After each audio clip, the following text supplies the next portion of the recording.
Legacy 420 has medicinal and recreational products down to a science, literally. With 2 biochemists on staff and a chief scientific advisor, every product is tested in the Legacy 420 laboratory. Legacy 420, Tyendinaga.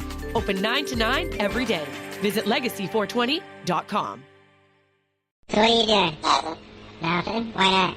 Trying to get on this Lifestyle Radio website. Sounds like a cool website. Yeah, it's alright. Oh, wait, I might have it. You might have it. You're listening to Lifestyle Radio. The opinions expressed during this show are those of the individual participants and do not necessarily reflect the opinions of their associated organizations or Lifestyle Radio.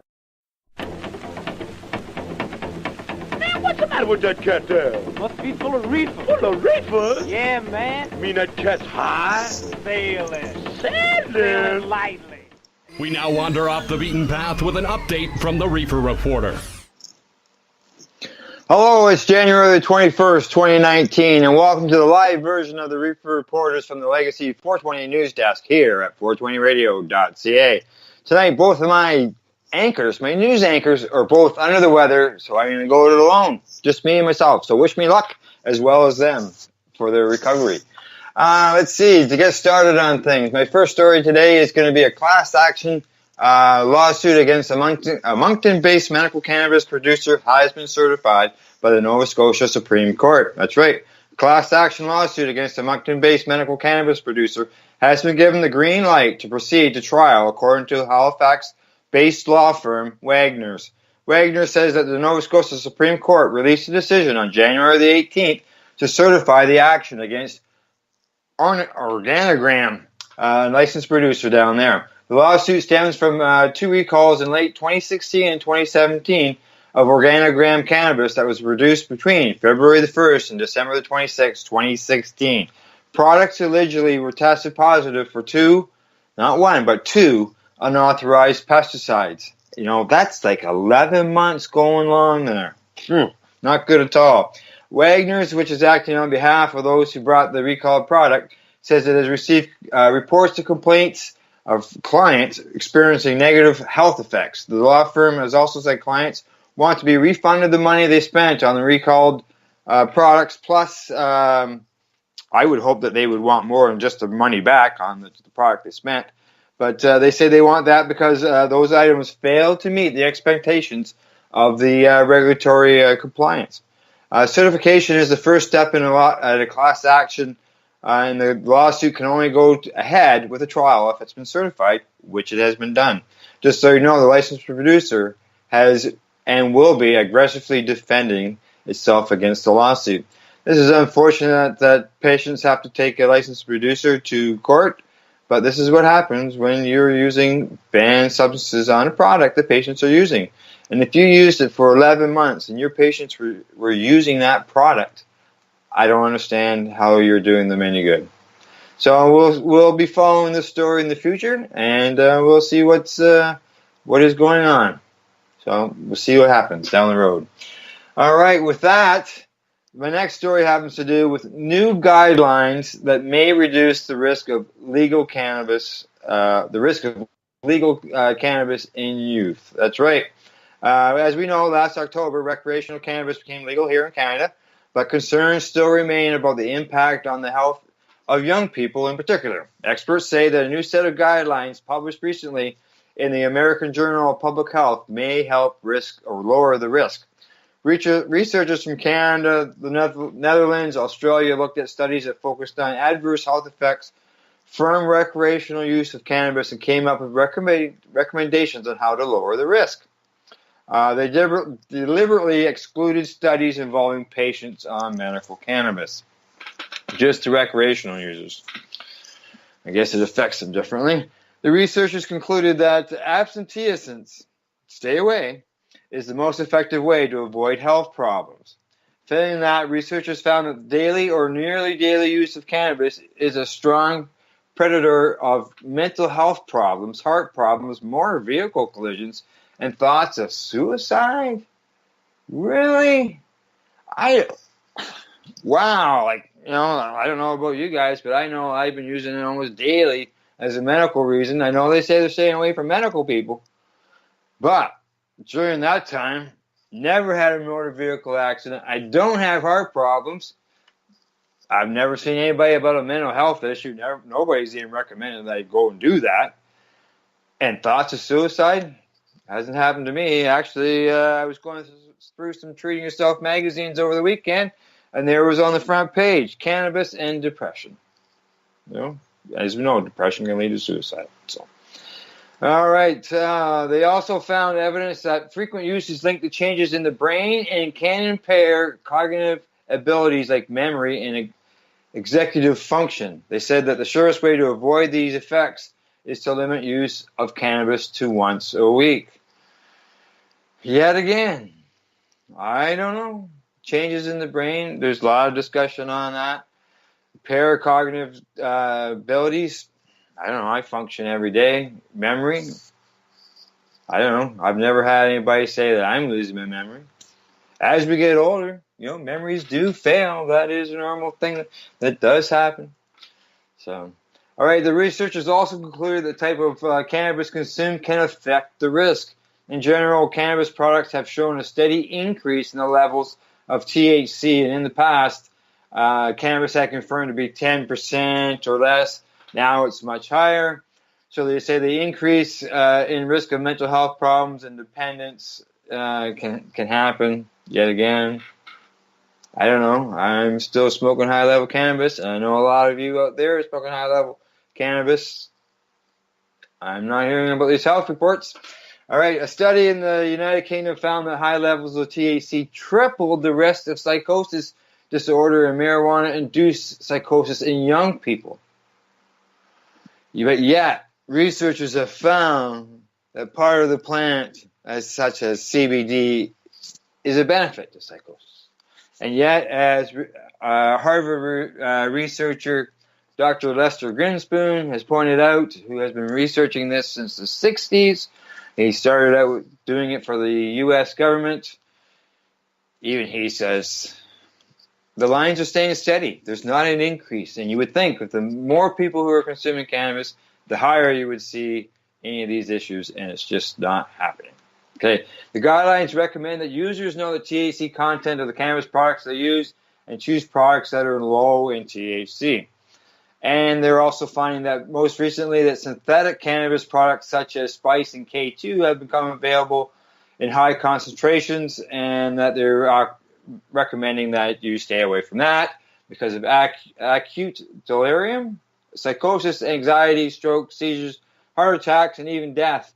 Well, I don't know. I'm not experienced in any of this synthetic cannabis, and I don't know why anybody would want to touch it or even use it. But I have seen the reported deaths, and we have never seen a reported death from the real stuff. So stick to the real stuff, people. Just stick to the real stuff. Okay, smoking remains the most frequent use of using cannabis. The risk of smoking include coughing, phlegm, wheezing, bronchitis, shortness of breath, impaired respiratory function. Yes, I gotta say, yeah. If I've smoked too much, get a little wheezy, back off, continue on with my medication.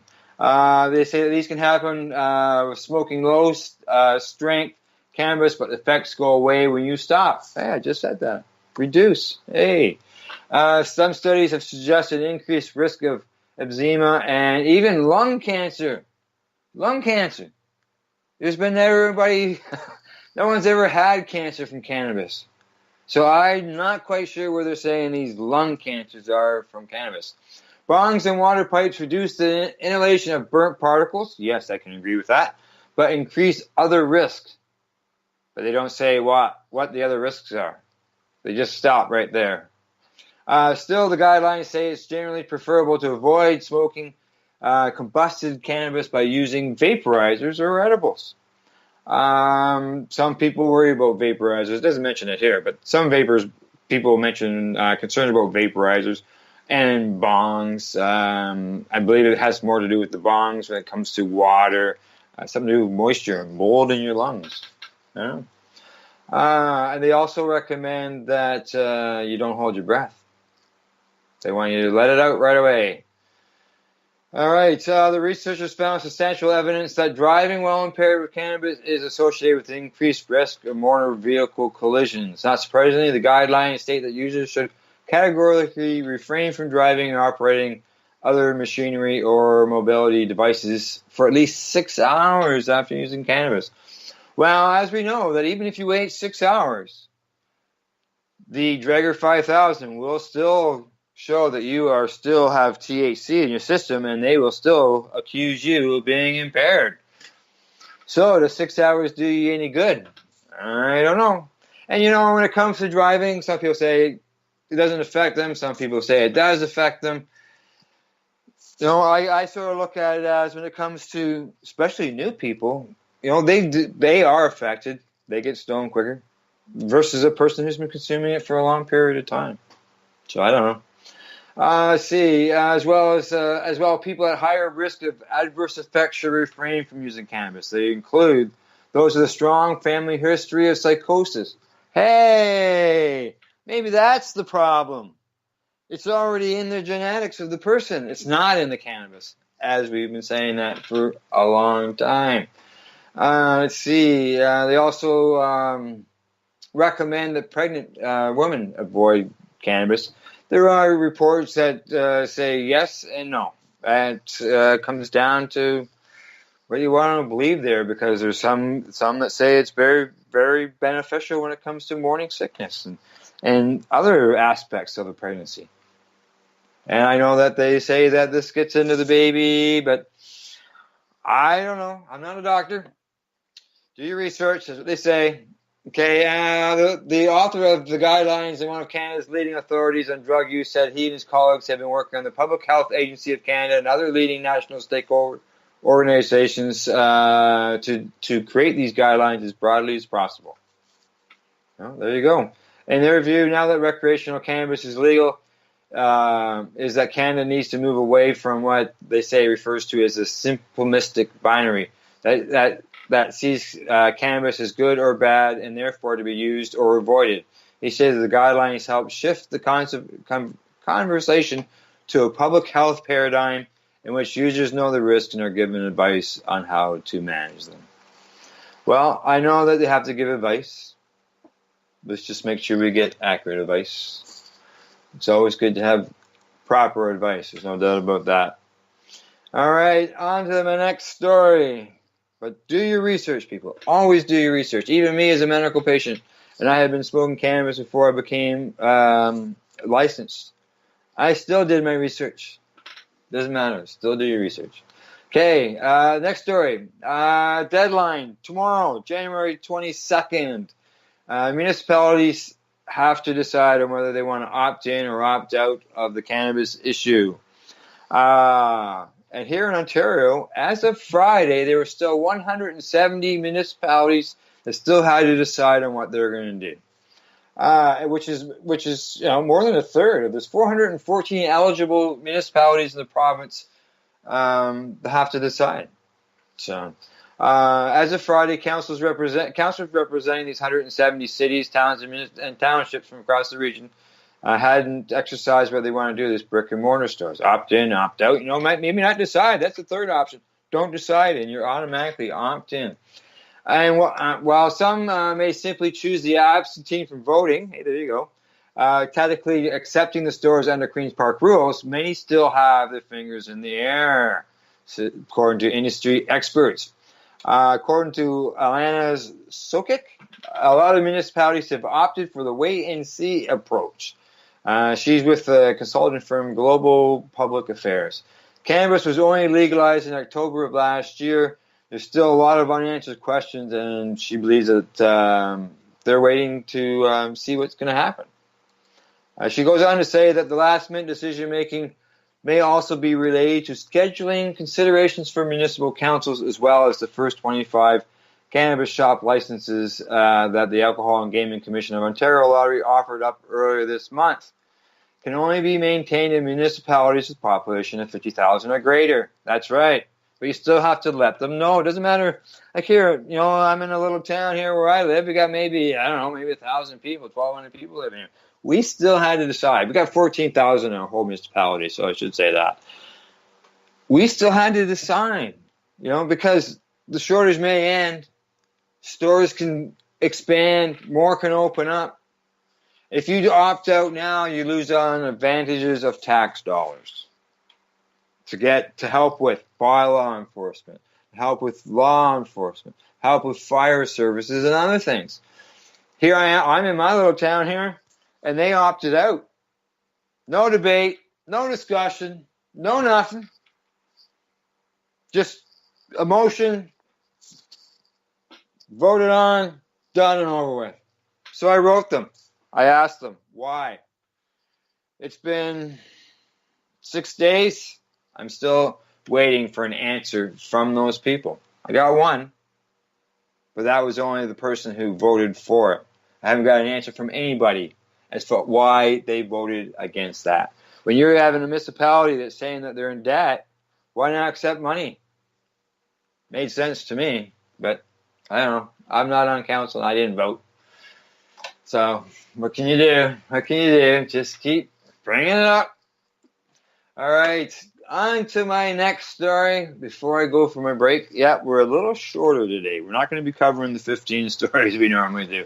So, all right, this next thing is CBD, the trendy cannabis compound that's blurring the law for Canadians. That's right. A lot of people just, they're seeing it in the store. CBD this, CBD that. No, it's not legal. Well, at least according to the government anyways. Let's see what they say here. The man behind the counter at this vape shop in Vancouver's store, blah, blah, blah. Okay, CBD, which can be derived from hemp and cannabis, has been popping up all over the last few years in everything from mineral water to vape pen cartridges amid intense hype and some emerging scientific evidence. That's right, there is. And that is a wonder drug, CBD, be able to help combat a range of ailments from joint pain, insomnia, seizures to anxiety, just to get things started. But there's one problem, they say. CBD is strictly regulated, just like cannabis.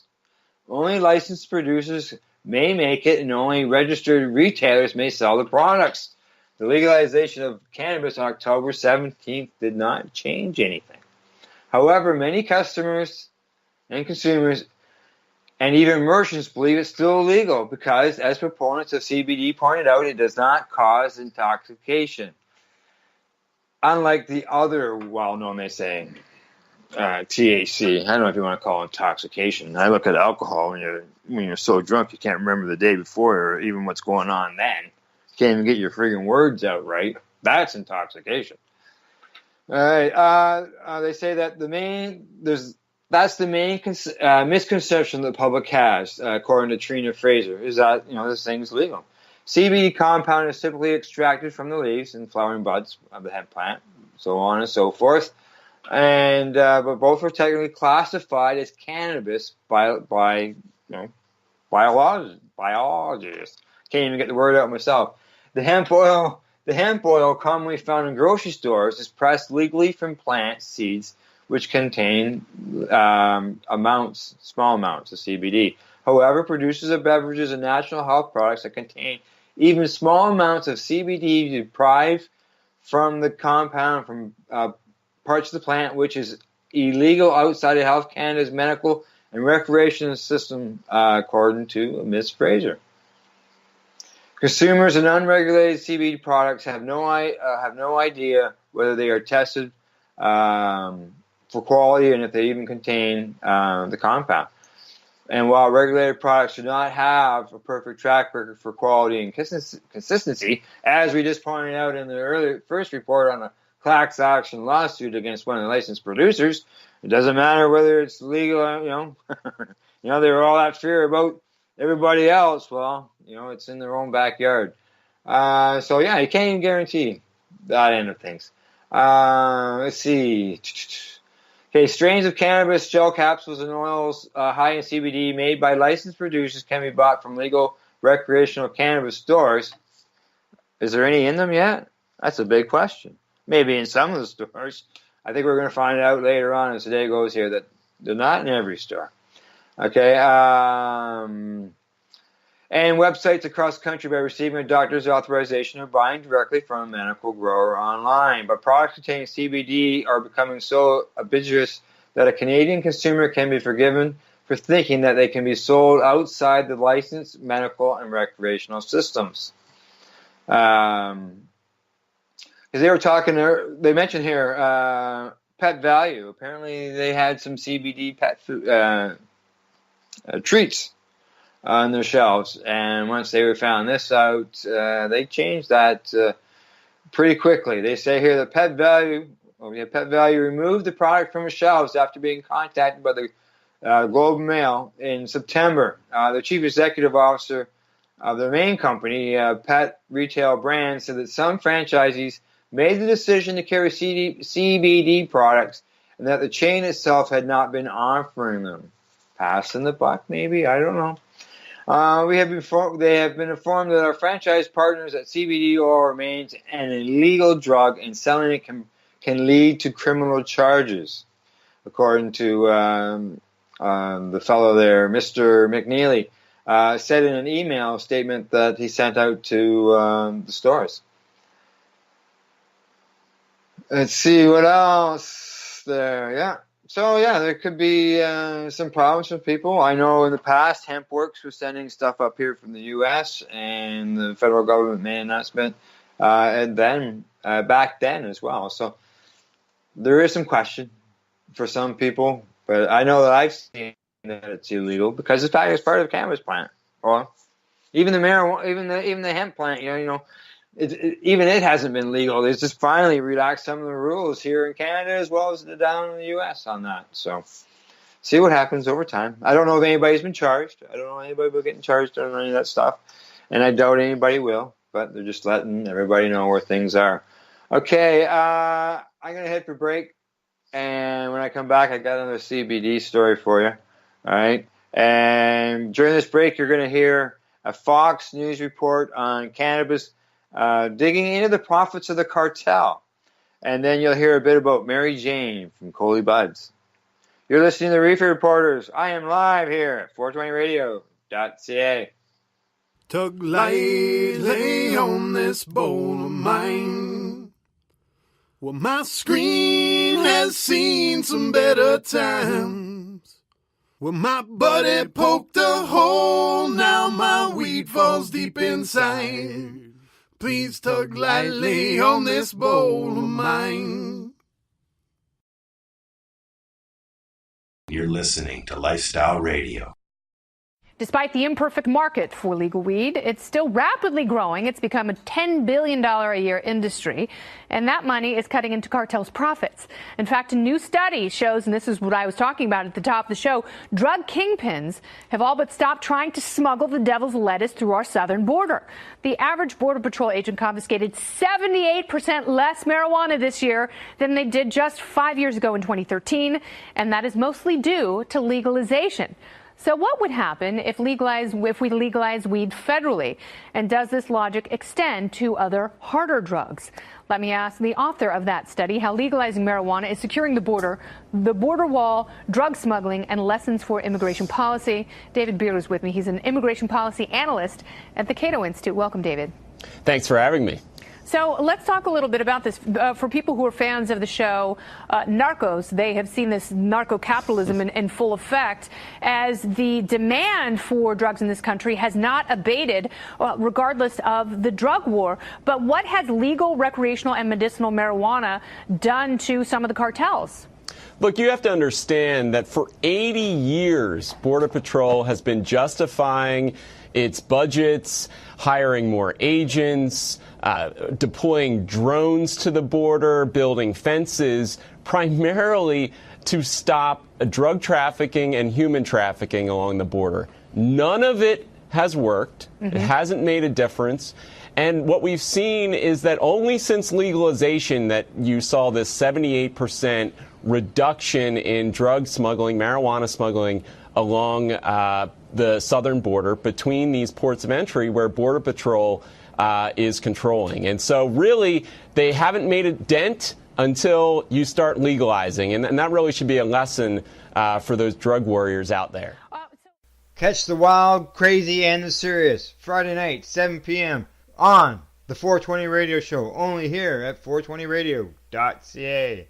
Legacy 420 has medicinal and recreational products down to a science, literally. With 2 biochemists on staff and a chief scientific advisor, every product is tested in the Legacy 420 laboratory. Legacy 420, Tyendinaga. Open 9 to 9 every day. Visit legacy420.com. Some call her a fire plug and others can hear the passion in her voice. Find out what we mean by tuning into Cannabis and Coffee to Marijuana every Wednesday at 12 noon, 10 Mountain Time, here at 420radio.ca.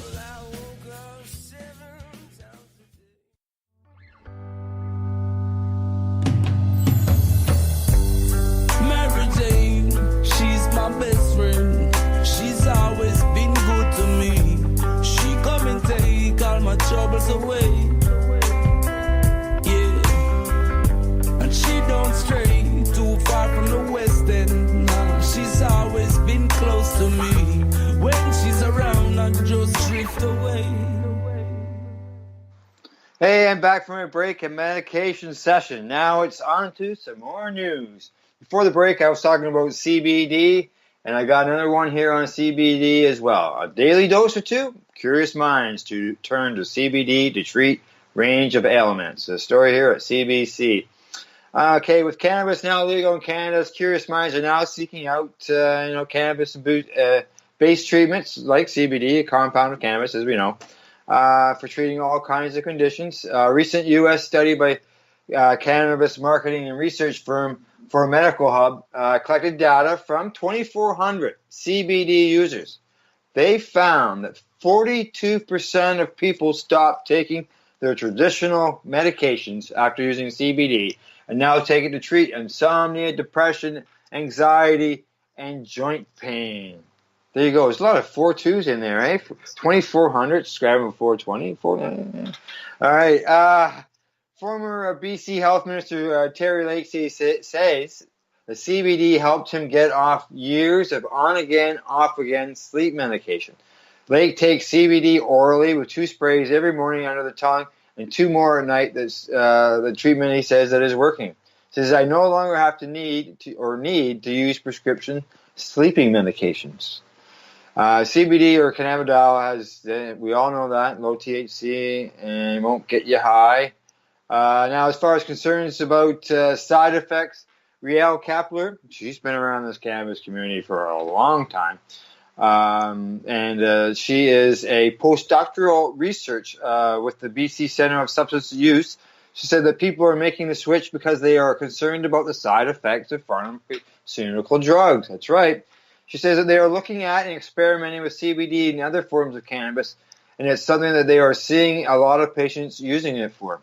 And many are finding it very effective. Exactly. I've had lots of people tell me that they're tired of the pharmaceutical end, the painkillers and all that. Leaves them in a fog. Let's see. The World Health Organization made headlines back in March 2018. Reported that CBD posed no health risks. No health risk, you heard that. And in fact showed preliminary evidence that it could be useful in treating Alzheimer's, Parkinson's disease, cancer, among other serious conditions. I had a discussion with a lady on Facebook. She kept going on about short-term memory loss and all that with cannabis. And I'm pointing out about things about how it can help with dementia. And I mentioned Alzheimer's as well. All right. Despite the positive headlines, many experts caution that more research is needed to fully understand the possible side effects. Cannabis has been around for thousands of years. What's taking so long for the research? They say that we are just beginning to learn about the potential benefits of CBD, but right now there is still a gap in research evidence, according to Dr. Bonnie Henry. She's the provincial health officer of BC. She says that people who are trying it for the first time should go slow and tell their doctor because CBD can interact with other medications. That's the first I've heard that end of things as far as the interaction. Now, I'm all for the go slow, first time out for sure. I tell that to all patients. First time, start small, man. That's the best way to be. In BC, CBD is sold online through their cannabis stores and at government-run retail outlets. I guess it's only in Canada, so you haven't got very many in BC. But they got more than we got here in Ontario. So, the BC Liquor Distribution Branch, which distributes recreational cannabis for the province, won't reveal sales figures. But CBD products at its website are often available in limited quantities or sold out. So people are looking at that. They are looking into it, which is good. There's no doubt there. All right, on to the next story. Talking about British Columbia. Let's see. We got to get this story loaded up there. All right. BC Cancer to lead first national cannabis clinical trial for symptom relief. That's right. Research. Yay. Something we need. Something that they can't turn around and say, oh, we haven't done the research yet. We'll find out. Okay, BC Cancer will lead a first ever national clinical trial that aims to answer whether cannabis plant extracts truly help with symptom relief. Truly? Just talk to the patients. You think they're lying to you? Come on. Recruitment for the 48-day trial is going to involve 150 patients and will begin soon after the expected Health Canada and ethics approval is obtained. Patients in Vancouver, Abbotsford, Prince George, Victoria, Calgary, Winnipeg, Ottawa, Kingston, and Toronto will be enrolled in the trial investigating whether cannabis properties reduce cancer-related symptoms, including pain, sleep disturbance, anxiety, and nausea. Funding of about $1 million for the randomized, double-blind, placebo-controlled study is coming from private donors to the BC Cancer Foundation. They've asked to remain anonymous. I don't know who they are, but whoever's paying for research, that's good. As long as they are that's not biased research. Let's put it this way, where they just sort of throw the good information out and keep the bad, stuff that has been going on for years. The cannabis-based oil products will be donated by the Whistler Medical Marijuana Corporation, one of the country's first organic producers. The company has been sold to Aurora, on a deal. Dr. Pippi Hawley, a palliative care specialist and medical director of the Provincial Pain and Symptom Management Program at BC Cancer, will lead the trial. She's been providing authorizations for medical cannabis for many years. In an interview, she said that Canada's legalization of cannabis paved the way for the study that should help with the patient's anecdotal reports. The benefits are justified by the evidence. Her goal is to be able to provide a useful guide to patients and provide healthcare professionals with some information. She says this, I want to be able to give them practical information about what could work.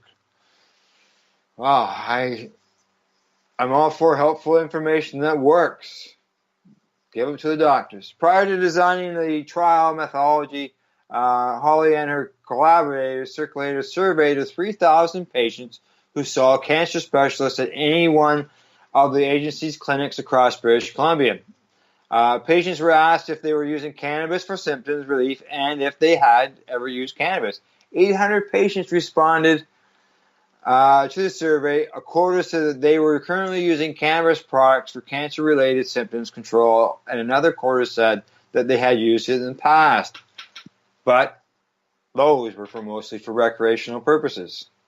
That showed that cannabis use during treatment is widespread for potential relief of symptoms related to treatment or to cancer itself. This in spite of the fact that there is little or no scientific evidence into symptoms and quality of life improvements.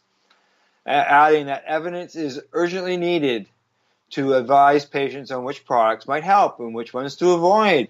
Hey, wouldn't that be nice to be able to say, hey, we have research that says that this cannabis strain is great for this, and this cannabis strain is great for that. So actual research on it. Okay, since cannabis use is prevalent and patients commonly extol its benefits, her hypothesis is that at least one of the extracts will be more effective than placebos, and one will be a high performer. The study will compare these cannabis extracts, high THC, low CBD, low THC, high CBD, or equal amounts, so 1-to-1 ratio, against each other and a placebo. So there are going to be 1, 2, 3, 4, 5 different ones. Each patient will be asked to titrate the doses, adjusting them in order to reduce her symptoms according to the extent of their symptoms, and carefully rank them from 0 to 10. Their impressions on the symptoms, on how the changes are. Patients must meet strict criteria for entering into the trial. those deemed too unstable will be excluded, and that means that patients undergoing chemotherapy or radiation can't be participants because their health and symptoms could be too changeable from one day to the next. Patients taking oral chemotherapy medications or hormone withdrawal therapy, for example, would qualify. Dr. Hawley says that even though that means that many patients will be excluded, she still believes it would be reasonable to extrapolate, whatever that is, that if cannabis works in stable patients, it might also work in others undergoing more intense treatment. Well, I know if I'm a patient who is under chemotherapy, I'd love to be able to have cannabis to deal with nausea. You know, and unfortunately, they're not allowing that to happen there that way. Well, the results of the study will allow us to identify which symptoms respond to which types of cannabinoids. Additional research will be needed to understand with more precise the most effective doses required for each symptom, depending on the severity. So they're working on dosing and all that, which a lot of doctors have been complaining about, the fact that they don't know any of that stuff. All right, this is how the trial will work. The BC Cancer Trial aims to find out if one of the three, as I mentioned, and will help. Each patient will be given a set of 4 identical-looking vials, numbered 1 through 4, 3 containing 3 different cannabis oil combinations, 1 with the placebo. The order in which the patient takes each vial will be randomly allocated. Patients will take the oils from each vial for 4 days for a total cycle time of 16 days. Each patient will then repeat the cycle 2 more times for a total study duration of 48 days. Patients will be instructed to start with 3 drops on the mornings of treatment days with an additional 1 to 3 drops every 4 hours as necessary, up to a total of 18 drops in a 24-hour period. On the second and third cycle, patients will start the day with the optimal dose they determined for that oil on the previous cycle, therefore providing a total of 12 days of dosing finding for each extract over the course of the study. On each treatment day, patients will record in a journal the number of drops used and the reasons for taking the extract. Good. Recorded information.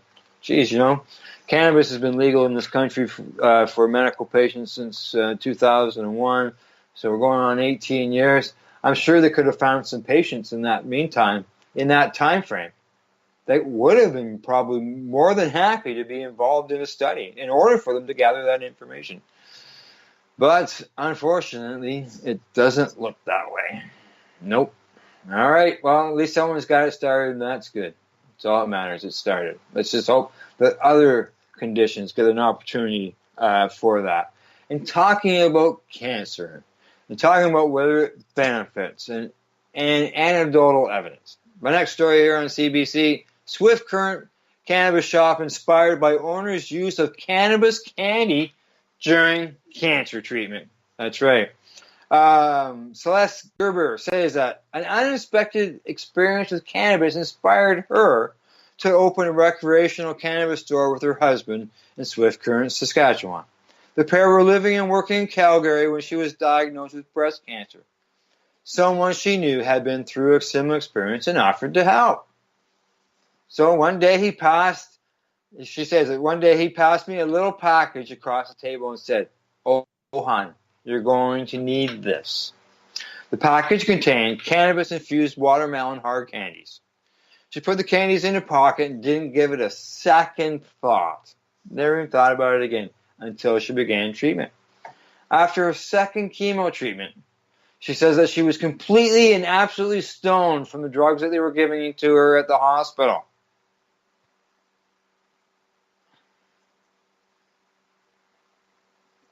It's just brutal. She said that she wasn't feeling herself. She didn't know if she could keep taking the medication, so she tried one of the candies as a different approach.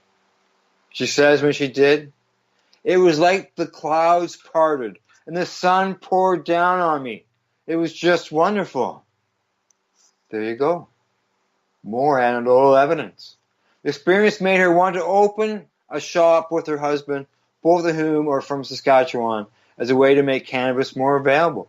Yet again, another person who saw and noted and felt the power of cannabis as a medicine.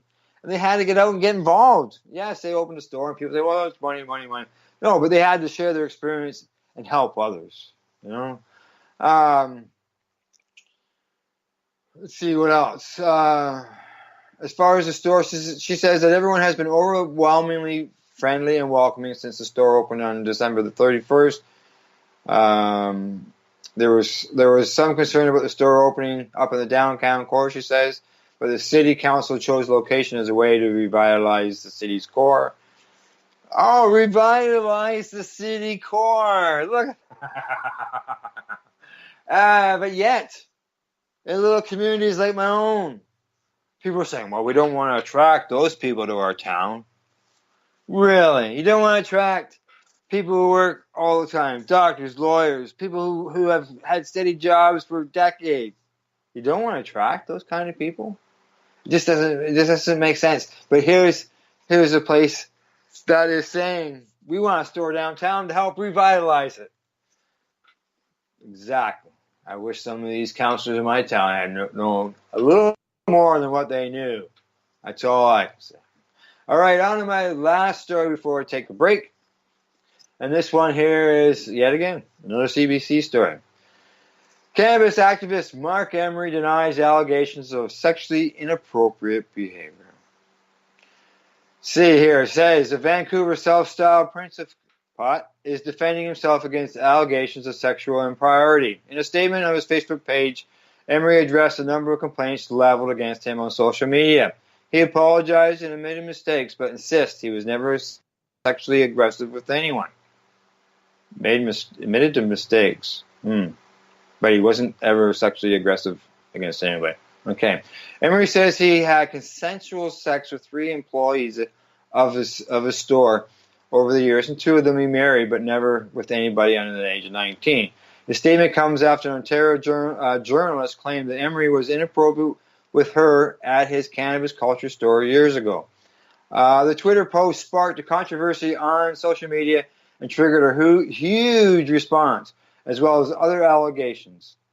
I'm going to get her name wrong, but Darren Olsen says that she was 17 when she first met Emery in 2008. She said that she met him at the height of his fame as the so-called Prince of Pot, and says that she was starstruck. Olsen, who grew up in Landler,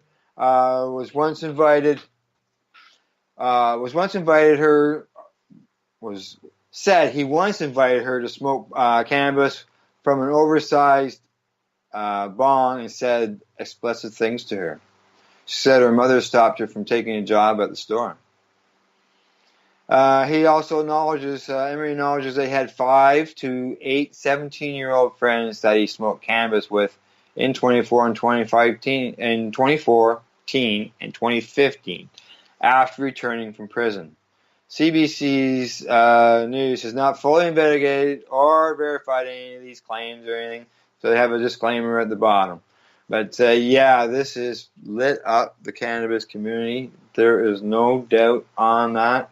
I've been reading a lot of the notes online and seeing where people are standing on things, and this is not good. As with others, there's lots of people who out there have said that they've been hearing these stories and rumors for many, many, many years. And some people are happy that it's finally made to mainstream media and it's out in the light. So it's going to be interesting to see how this all unfolds, but as we know, there's no room for this in any community, whether it's cannabis community, the TV community, the movie community, any community. There is no room for anybody in sexual inappropriate behavior. All right, on to break time. Let's take that break, all right? And time for me to medicate, which means I will be right back after another session, and our listeners, you will be hearing more of that report from Fox News, and you're listening to the Reefer Reporters, and we are live here at 420radio.ca.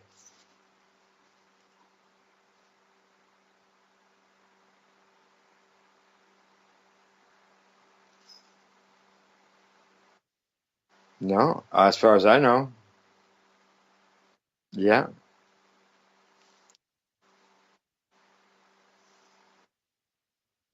Yes. Yeah. Hey, this is You just got back to your This seat. is Chong, and you're listening to Lifestyle Radio. What is it? Lifestyle Radio. Say it one more time. 420 Radio. Ooh.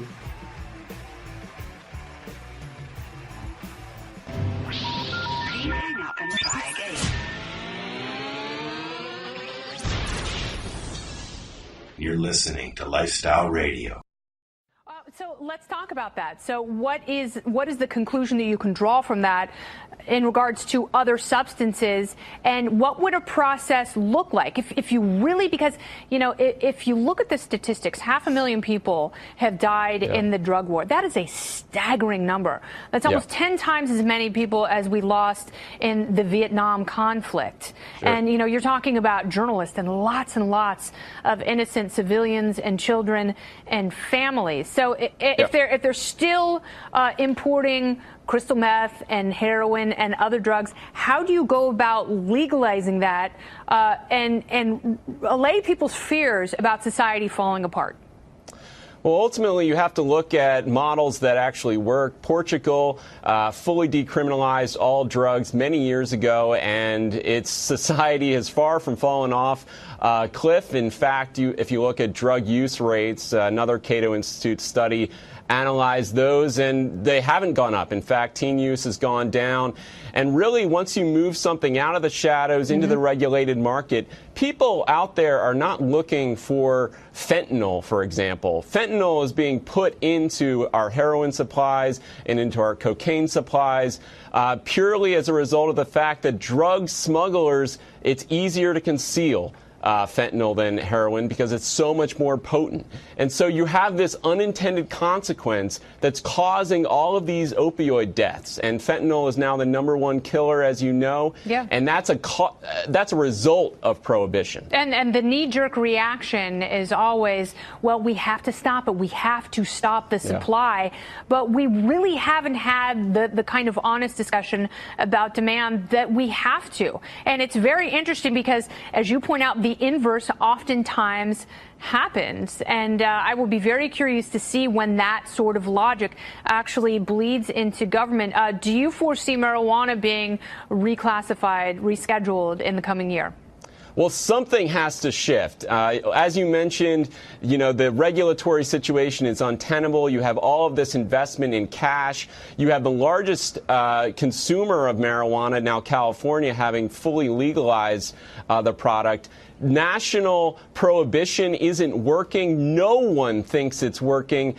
So really, it's up to Congress to make the shift. And so we'll see. But I don't see it changing in the short term. But hopefully in a few years, things will shift. All right. And maybe they'll happen quickly as we've reached critical mass. David, thank you so much. Thank you. Catch Cannabis and Coffee to Marijuana live every Wednesday at 12 noon Eastern, 10 Mountain Time, only here at 420radio.ca.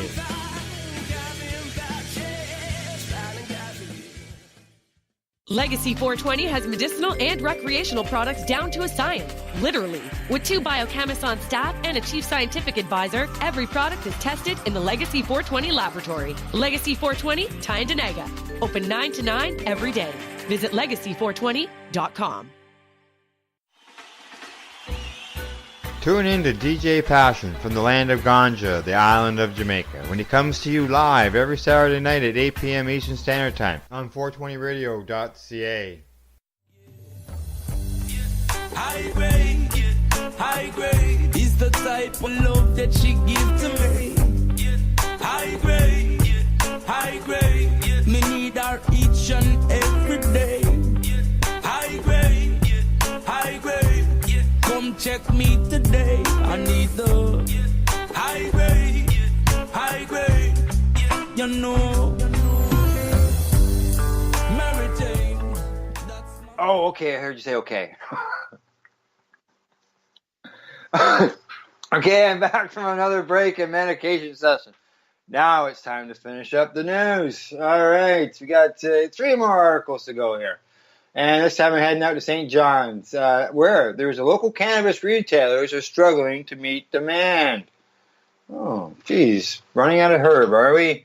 The owner of the local cannabis store says that the continuous shortage of cannabis around the province is both frustrating and tough for business. I could just imagine. Kenneth Oliver, the owner of the Herbal Center on Ken Mountain Road in St. John's, is often running out of cannabis to sell to customers. He says it's frustrating because it's good that the demand is there, but customers are often upset when they come to the store and they can't get what they want. Oliver says that he was told that it would be quite some time before they had a full supply. He says it will be about a year before he gets things start to improve. A year before they improve.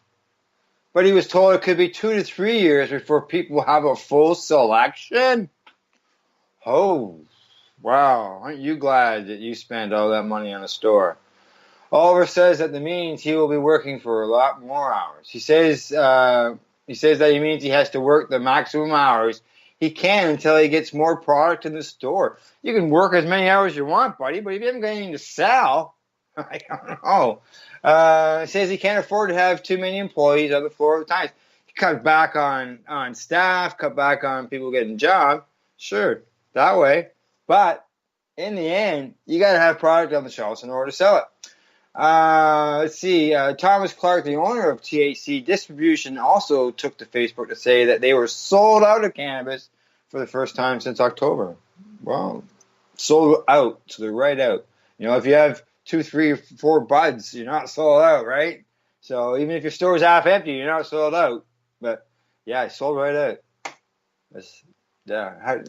How do you run a business when you haven't got any product to sell? Doesn't make sense to me. All right, now on to a little bit of international news. We're going to head down south there where William P. Barr, he's the nominee for Attorney General. Mr. Trump, President Trump's nominee, and Mr. Barr signals support for ending cannabis legalization. That's right. Attorney General nominee William P. Barr said Tuesday afternoon that he would support a federal law prohibiting the recreational use of cannabis in all 50 states, even those that have legalized it at the state level. During his confirmation hearing before the Senate Judiciary Committee, Barr argued that the U.S. government's increased tolerance of cannabis in recent years has been a mistake. Ooh, he doesn't sound like he's any good for us. Under questioning by Senator Cory Booker, he's a Democrat in New Jersey, Barr said that the current discrepancy between federal law and the state law is untenable. He says that we either should have a federal law that prohibits marijuana everywhere, which I would support myself, because I think that it's a mistake to back off on marijuana. However, if you don't want a federal approach, if we want states to have their own laws, then let's get there, and let's get there right away, he told Booker.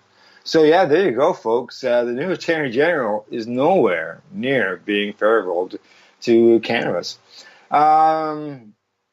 Let's see. He has, he's been experiencing this before. He had the same position under the former president George Bush from 1991 to 93. And his critics say that critics of Barr's tenure argue that his support for harsh drug laws contributed to the epidemic of mass incarceration, while supporters applauded his role in the war of drugs. This gets scarier, folks. That's not good. But since the 1990s, 10 states and the District of Columbia have legalized recreational cannabis, and 33 states have legalized medical cannabis. Now, if you're going to have a federal law banning all that, boy, you got a lot of work ahead of you to try to... Those states, are you going to go in and bust everybody? Are you going to go in... it's not just the growers that they would bust, or the people who have the product, but they would have to basically go in and arrest the state law enforcers, the lawmakers, because they're the ones who implemented the law to allow these people to grow their cannabis. So they would have to arrest these people as well. I don't see any way around it. Okay, let's see what else. When Booker asked Barr whether he thought Jeff Sessions was correct in rescinding the Cole memo, which was issued back there in Barack Obama's days that allowed people to the states to do all this, Barr said it is important not to upset the interests and expectations of the businesses and investors who have entered the legal marijuana industry. However, I think the current situation is unattainable and really has to be addressed. It's almost like a backdoor nullification of federal law. To me, it's a binary choice. Either we have a federal law that applies to everybody. And then he was interrupted by Booker. So he was asked, how would you address that? Do you think it's appropriate to use federal resources to target cannabis businesses that are compliant with state law? Barr responded with, no. I said I'm not going to go after companies that have relied on the Cole memorandum. That's some good news. Let's see. Later on in the hearing, the just announced Senator Kamala Harris, who's just announced she's going to run for president, asked him again if he intends to use the limited federal resources at his disposal to enforce federal laws in the states that the drug has been legalized. He says, no, I thought I had answered that by saying to the extent that people are compliant with state laws, distribution and production and so forth, we're not going to go after that, but I do feel we can't stay in the current situation. You can imagine any kind of situation. You can an existing administration and an attorney generally start cutting deals with states saying we're not going to apply the federal law, some gun laws, or some other laws, and but we're not going to apply these laws. It doesn't make sense. Barr said it is incumbent upon Congress to decide whether cannabis laws will be established and governed by federal law or state-based systems. He says that this is breeding disrespect for federal law.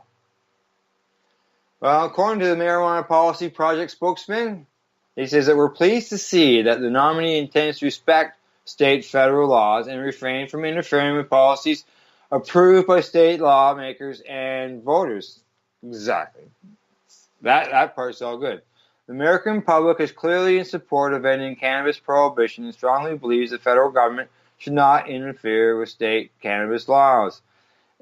As we know, support of ending cannabis prohibition is at the highest. Legalization. More people in the U.S. want it more now than ever. Let's see what else. Oh, yeah. President Trump signed the bipartisan 2018 Farm Bill last month that legalized the hemp plant. So, will he eventually legalize cannabis? I don't know. I've seen a news report that says that he's out there telling people to scare the hell out of everybody about cannabis. So, I don't know. Right now, I don't think I would ever believe it until it actually passed. So, all right, on to my next story. Oh, it happened to me before. It's going to happen to me again today. And that is, I met a story that has put up a block in front of me. And I can't go through it for you. But what I can tell you is had to do with cannabis deliveries down in California. And there, the public spoke loud and clear. They said they wanted that to be done. Have deliveries, just like when you phone up and order a pizza. Have that delivered to us. I don't drink alcohol anymore, but I imagine there's places that people can order up alcohol and have it delivered to them somehow. I don't know. Is Uber delivering alcohol? I haven't got a clue. So why not cannabis? If a person behind a counter can ask for ID, then the person who delivers some cannabis can ask for some ID. The person behind the bar at the local restaurant, they can ask for ID to serve a drink. Yet again, a person doing deliveries, knocking on the door with some cannabis, they can be trained on how to ask for ID, just like everybody else. Here in Canada, we get it delivered by the delivery guys. The government delivers it to us pure later than them. They ask for ID, they ask for proof. So why not? Deliveries, companies. I'm all for it. I'm sure a bunch of you would be for it as well. Sounds good to me. Let's just hope that everything, it all unfolds and turns out really well, and that other locations in other states and other countries can do that as well down the road. So, all right. Well, there's I don't know, it was a shorter version or not, but it was a single version. First time doing this by myself. It was a little different, but I got it done. So that's my Reefer Report for January 21st, 2019. In closing, I'd like to say thank you for listening, and if you enjoyed it, please share it with your coworkers, the person behind you in the grocery line, and those standing around the bonfire. And not this minus 40 feels like minus 40 days. You better have that bonfire cranked. So, all right, until the next time, don't forget to educate, medicate, and do not incarcerate. Legacy 420 has medicinal and recreational products down to a science, literally. With 2 biochemists on staff and a chief scientific advisor, every product is tested in the Legacy 420 laboratory. Legacy 420, Tyendinaga. Open 9 to 9 every day. Visit legacy420.com. So what are you doing? Nothing. Nothing? Why not? Trying to get on this Lifestyle Radio website. Sounds like a cool website. Yeah, it's alright. Oh, I might have it. You might have it. You're listening to Lifestyle Radio. The opinions expressed during this show are those of the individual participants and do not necessarily reflect the opinions of their associated organizations or Lifestyle Radio.